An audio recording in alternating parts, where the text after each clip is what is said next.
Hi everybody and happy Monday. My name is Olivia Dropsick. I am City Council candidate in District 51, Staten Island South Shore, and this is City Council 101.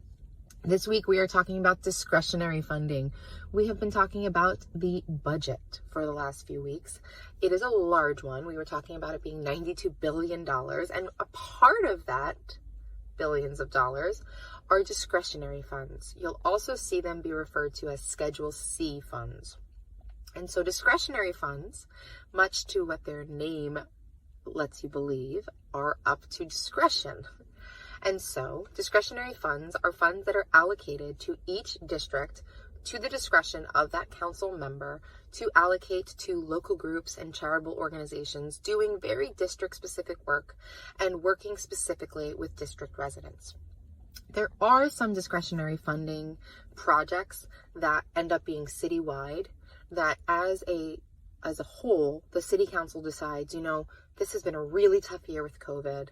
We need to commit some of this discretionary funding to mental health resources across the city. And so they can do that, right? So there's space where the city council can do citywide initiatives. The UFT teacher centers, those are funded through Schedule C. So all that professional development work, they decided, teachers deserve this professional development, and I agree. And so those are more city council whole-wide discretionary funding. But mostly, the discretionary budget and the discretionary funds are for district-specific initiatives and groups. Each council member is allocated a certain amount of funding to then disperse and to award to these different organizations. In the last budget, it was $400,000. So when a city council member is sending out mailers, maybe 6 pages to your houses, or when a city council member is going on TV and saying, I allocated funding for this, they're not lying. However, the important thing to know is that it is their job. They literally get hundreds of thousands of dollars to allocate to groups in the district. What you should be asking instead is, what kind of outreach were you doing to make sure that all groups that represent all people in the district had an equal chance at that funding? What you should be asking is, once that funding is awarded, how are you supporting local groups and communicating with local groups so that you know that they are able to keep their projects going and using that funding effectively? Are city council members holding monthly meetings with charitable organizations funded through discretionary funds and saying, hey, how's it going, everyone? Do you need support? How are the communities doing? Is this money really going in the place where it needs to go? Or do we need to plan ahead for the next year? So although a city council member says they write checks, you need to dig deeper and say, what are you doing day to day beyond the actual job of just handing money because it's the job? You are given that money to give out. What are you doing to bring in more leadership, bring in more groups, and really empower those community groups in these leadership roles and to really handle and tackle community issues, right? They are the ones doing the work on the ground. They are experts in the community. They should be in the forefront of any sort of initiative that happens.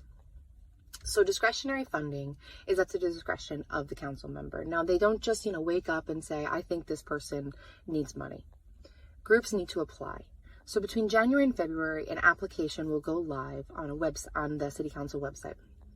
And as mentioned, there are many groups that have done this year after year, and so they know to look there and they have been through the process. However, it is still a great idea of a city council member to make sure that this process is transparent. As soon as it goes live, let others know. As soon as it goes live, maybe your office hosts webinars or trainings on how to fill it out. There is so much more that city council members can be doing than they lead you to believe. So if they tell you that they funded something, ask them what the process looked like for organizations to get there. And if they tell you that they funded something, ask them what it looked like for that organization to manage those funds. How are they supporting these groups? And so the city council as a whole, if an organization is allocated more than $10,000, they do have to go through an extra application process and training to kind of show that there is that viability and that they have the competency to manage that money. City council members can be doing that on a local level and supporting groups in a transparent way, not just those that they historically have a relationship with, not just those organizations, although they are doing amazing work with the community, have been doing this for 15, 20 years, and they're sort of grandfathered into the process. How are we supporting all district residents? How are we making sure that these organizations are really doing the outreach that we think they need? And that has to be through a transparent process on a website, through open public webinars and discussions, not through emails and DMs and private text messages. This is a process that you deserve to know about and that you deserve to see through every step of the way. Okay, so if an organization seems essential to the district, or a historical society like a Sandy Ground seems important to the district, a city council staff should make sure they are doing the outreach to ensure that that organization has their application in. And so if year after year, an organization that is doing great work or that brings a lot of value to the community is not putting in that application, and you know they might need that funding, reach out. Okay? These are the questions you can be asking your city council member. Discretionary funding is an amazing place where money from the city can be used in a very thoughtful, specific way. It really fills in the gaps of the budget and where it might fall short with addressing specific community needs. And so these are really important dollars that we're allocating.